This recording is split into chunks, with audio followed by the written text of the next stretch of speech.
Jorge Alejandro Salazar Varela y bueno, yo estoy cursando el diplomado en traducción de textos inglés-español en la Universidad Virtual del Estado de Michoacán y en esta ocasión vamos a presentar un tema que se refiere a la traducción de textos y básicamente vamos a hablar de lo que es un traductor, de la importancia que tiene la traducción, de algunas técnicas que se utilizan en la traducción y lo mismo que algunas teorías que se utilizan en la traducción.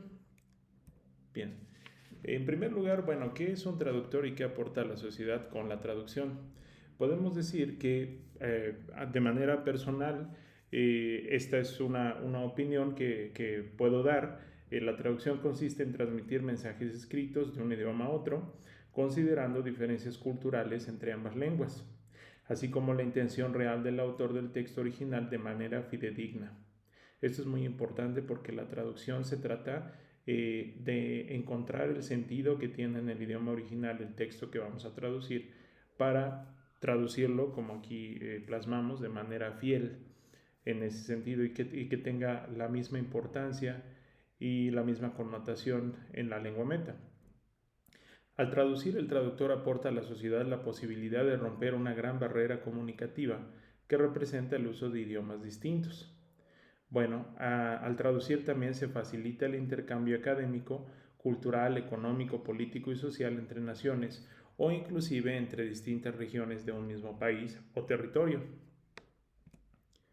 ¿Qué aspectos debemos de tomar en cuenta para una traducción adecuada?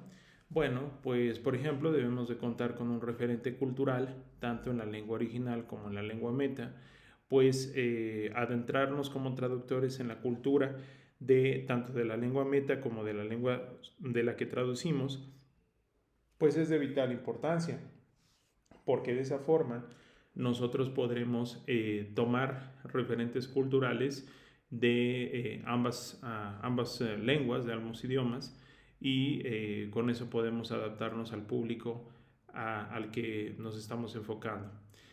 Se debe también tener en cuenta la intención del autor de la obra original.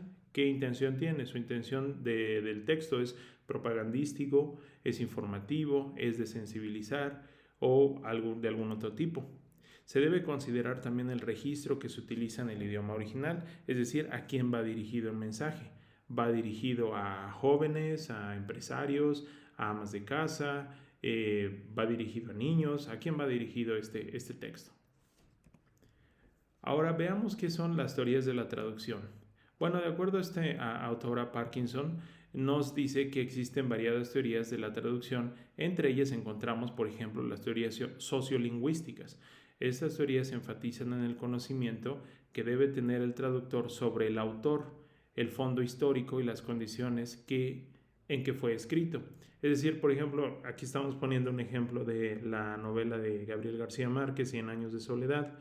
Y bueno, para poder traducir esta obra que está en español a algún otro idioma, pues necesitamos contextualizar un poco. Eso sería una teoría sociolingüística, sería tener como referencia el fondo histórico en el que Gabriel García Márquez está plasmando esta historia. Las teorías de la traducción semántica, en cambio, intentan traducir con la mayor fidelidad posible las estructuras semánticas y estructurales del texto original. En cambio, las teorías de la traducción comunicativa se interesan más por el lector que por el texto original, se esfuerzan por sustituir elementos culturales propios del texto original por otros que sean propios de la cultura del lector, sin perder la intención al autor, la intención del autor. Por ejemplo, aquí tenemos un ejemplo de una maestra que está diciéndole a sus alumnos, es una maestra de habla inglesa, que les dice a sus alumnos, I'm going to skip ahead a little, ¿no? Y eso lo podemos nosotros traducir de manera semántica como me voy a saltar adelante un poco. Es una traducción prácticamente con las mismas palabras que se están poniendo, ¿no? O podemos nosotros traducirlo de manera comunicativa y pudiéramos decir me voy a adelantar un poco. En lugar de lo primero, es un poco más entendible. Son dos tipos de traducciones distintas. Como vemos, la semántica es más literal y más apegada a las palabras tal y como están, y la traducción comunicativa se apega más al sentido que se le quiere dar a la oración o a las frases.